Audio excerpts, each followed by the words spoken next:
All right, we're going to shoot another video for Curtis.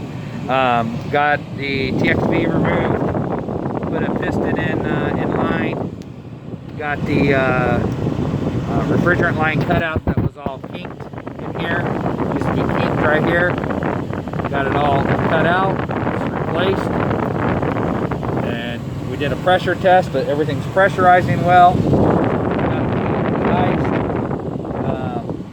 Now I'm going to put the cover back together, and then after we put the cover back together, put the line set insulation cover back on, and go ahead and we're going to do our deep vac and all that. We did 2 washes of nitro, clean all the pipes, make sure there's no burnout. Tested it for burnout, no burnout, so far so good.